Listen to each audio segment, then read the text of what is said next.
Ukrainian President Volodymyr Zelensky visited troops on the front line in the Donetsk region on Wednesday. According to the presidential office, Zelensky met with military personnel conducting defensive operations in the Dobropillia sector. According to Associated Press officials said Zelensky, together with the Commander-in-Chief of the Armed Forces of Ukraine, Oleksandr Syrsky, and other high-ranking officials, discussed efforts to reinforce the flanks defending Pokrovsk and Myrnohrad, as well as the protection of logistical routes. During the visit, Zelensky also presented awards to military personnel and thanked them for their work.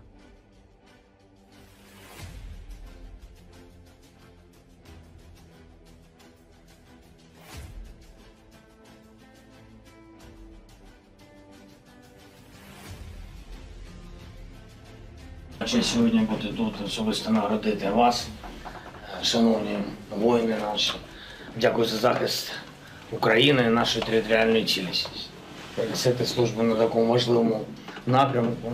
Це наша держава, це наш схід України. І я бажаю вам здоров'я, бережіть себе, безумовно перемоги над ворогом кожного дня. Слава Україні! Героям слава!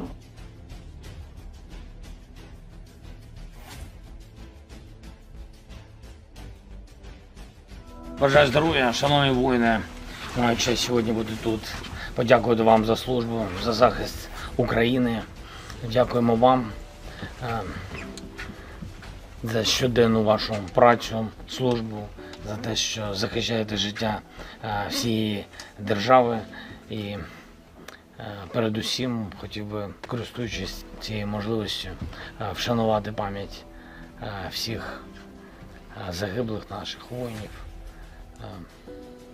завдяки яким Україна є, Україна жива, Україна бореться. Вшанувати хвилиною мовчання. Головні убори зняти.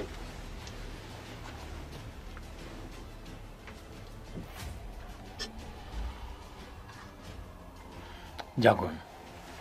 А вам бажаю міцного здоров'я, бережіть себе, особовий склад.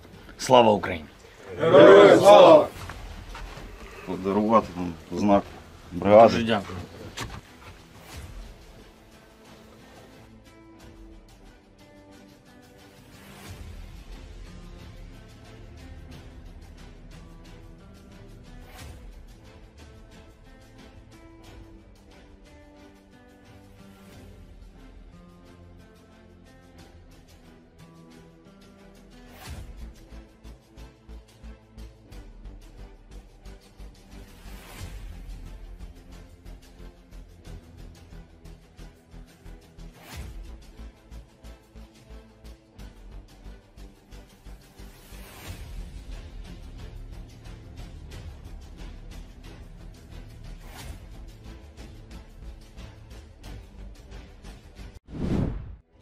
Ukrainian drones are striking Russian oil facilities and changing the geography of the conflict, Euronews reports.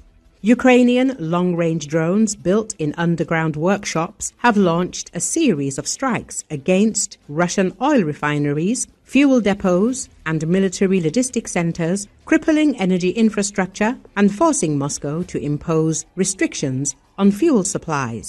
In secret locations in western Ukraine, under cover of darkness, columns of attack drones are forming, launching from makeshift runways and heading deep into Russian territory.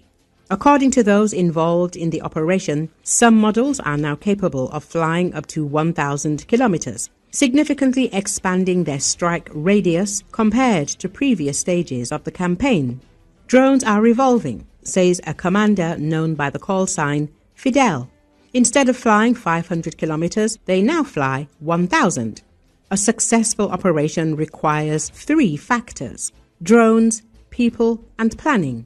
We want to achieve the best possible result. For us, this is a sacred mission.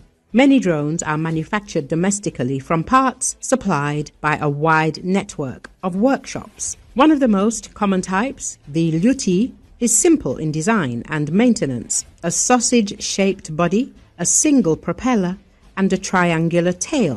This simplicity and low cost, approximately $55,000 per unit allow the Lyuti to be mass-produced. According to Western analysts, attacks on energy infrastructure had a noticeable but not devastating effect. A review by the Carnegie Endowment think tank counted at least 16 major refineries hit by drones, representing approximately 38% of the country's nominal oil refining capacity. At the same time, most refineries restored operations within a few weeks, and production was balanced by surpluses and inventories. The International Energy Agency estimates that the repeated strikes have reduced Russia's refining capacity by about 500,000 barrels per day, leading to domestic fuel shortages, local rationing, and export restrictions on diesel and jet fuel, even as global oil production has remained stable. Kiev is reporting real supply losses. President Volodymyr Zelensky stated that, according to Ukrainian estimates, the Russians have lost up to 20% of their gasoline supplies as a result of drone strikes. Experts call this a logistical campaign. The attacks force Russia to disperse supplies, redeploy reserves, and strengthen air defenses far from the front. For most of the war, Russia operated under the assumption that its own territory was secure. That's no longer the case, notes Adriano Bossoni of the RAIN research firm.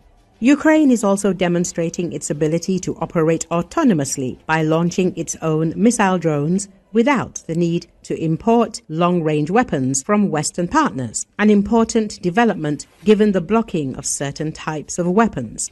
However, every mission carries risks. According to the organizers, less than 30% of drones reach their target, so careful planning and extensive equipment resources are critical. We are paying for this with our own lives and the lives of our friends, says Fidel, emphasizing that the current campaign is part of the struggle for the future of future generations.